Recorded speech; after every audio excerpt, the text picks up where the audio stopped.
I wanted to highlight this piece in the American Prospect because I've been keeping just an eye on how Khanna, who is the congressman that represents Silicon Valley, a lot of it, how he's been responding to the Silicon Valley bank failure.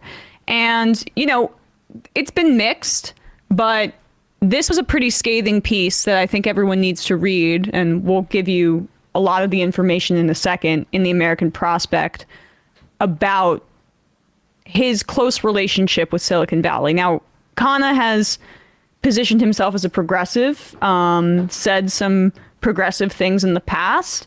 And I've interviewed him. I've met him in person. I appreciated his support of Bernie Sanders, for example.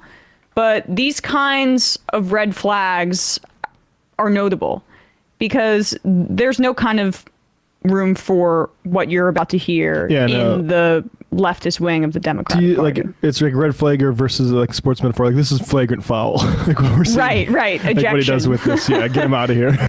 Or at the very least, next time he gets an ejection. Here we go. Let's put this up. Representative Khanna, who stumped aggressively for a depositor bailout at Silicon Valley. This is the subheader at the top. Now will solicit funds with David Sachs, one of the loudest supporters of that policy. This is just a bit of a recap of what we experienced. SVB's failure inevitably led to a weekend-long hissy fit, a special pleading for a government bailout from venture capitalists like David Sachs. Their insistence that the economy could be on the brink of failure worked. By Sunday evening, regulators announced that the federal government would be stepping in, meaning that all depositors would have access to their money by the following day. As banking expert Daniel Davies told The Prospect, these VCs could have easily covered whatever shortfall existed at their portfolio companies. The venture capitalists basically used the threat of thousands of startups shuttering as a political human shield to get a bailout. Yes, we've gone over that before, but the point here is that this venture capitalist is cozying up to Khanna in the form of a fundraiser, and it's not just any venture capitalist.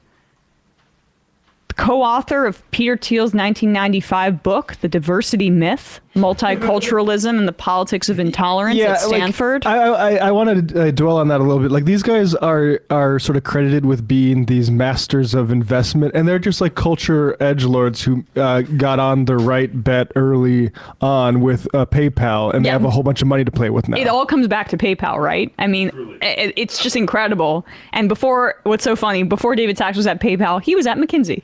So just great. What wonderful waters populist training there is swimming in. Yeah. He founded PayPal with Peter Thiel, and now he spends his time fundraising for the likes of Ron DeSantis, Blake Masters, JD Vance, and now I guess Khanna. Yeah, this is from this article. Teddy Schleifer's Puck News tweeted about how Sachs and his wife were hosting a fundraiser for Khanna scheduled for the end of the month. The press admission ranged from $3,300 to $13,200. In a statement to The Prospect, Khanna said that the event was organized before SVB's collapse. And first of all, still a problem. I don't care. Yeah, exactly. Yeah, it doesn't matter if David SVB Sachs collapsed or doesn't. You should not be fundraising with David Sachs. David Sachs has sucked for a lot longer than that. And it's clear where he stands on SVB. Well, more broadly, however, he said, politics is about bridge building and persuasion. David Sachs and I have disagreements, but we must find common ground. We find common ground on cutting bloated defense spending, opposing the Yemen war and the First Amendment. Having core convictions, but engaging with those who see the world differently, is so needed in our nation. And I'll just say this: no, it's not. Venture capitalists, none of these guys are needed. These are all charlatans, basically masquerading for investments. Their track record is BS. And like their return on investment for venture capital is extremely, extremely low. Yeah. And like they're a creation of basically the last 10 years plus of monetary policy, where instead of doing basic things like keeping people in their houses and expanding like union labor protections and stuff like that, we've been flooding the zone with cash so speculators like David Sachs could play with it. They are creations of our inability to actually address the root causes of problems.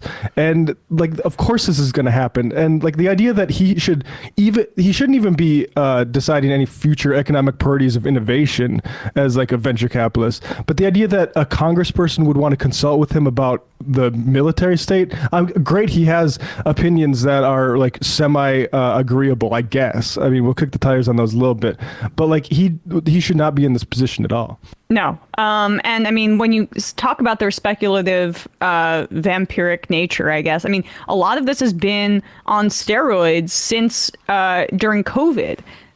These venture capitalists use the very low interest rates to make wild swings. And then when rates got higher and they were increased exponentially,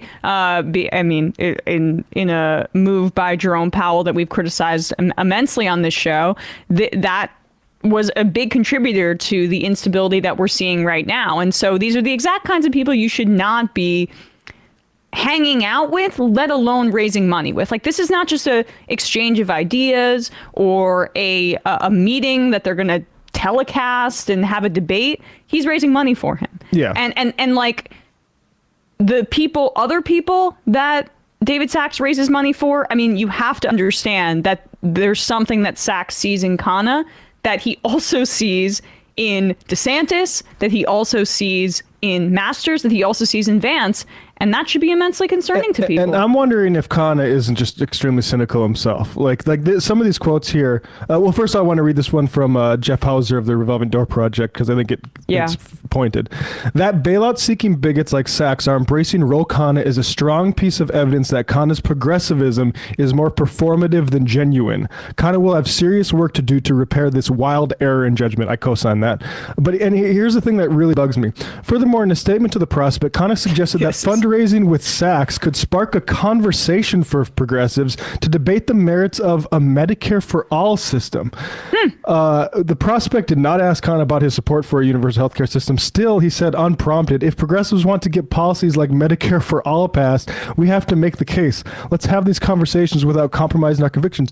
Why are we having these conversations with venture capitalists that are raising money for you, bro? Yeah, it's not a conversation. That's cynical.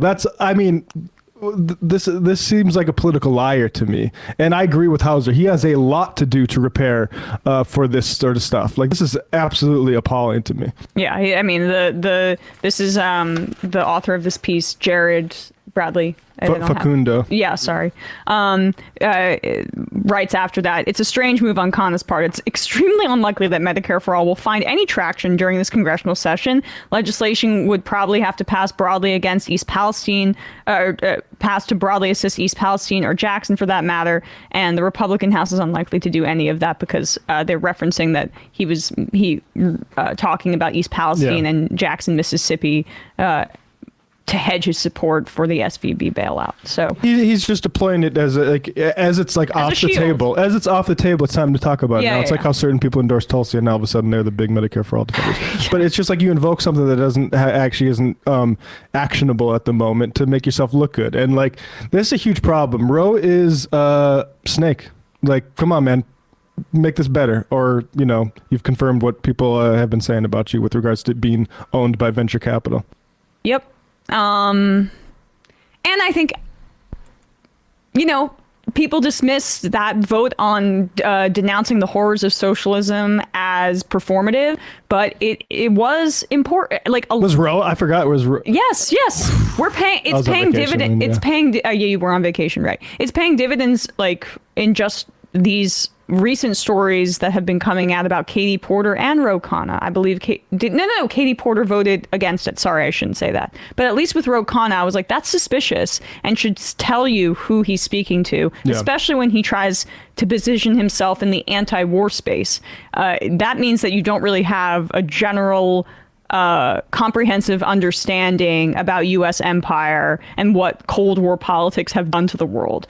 And so you can't be anti-war and still talk about endorse the United States' completely warped framing on socialism and communism, right? And what it has done to the world.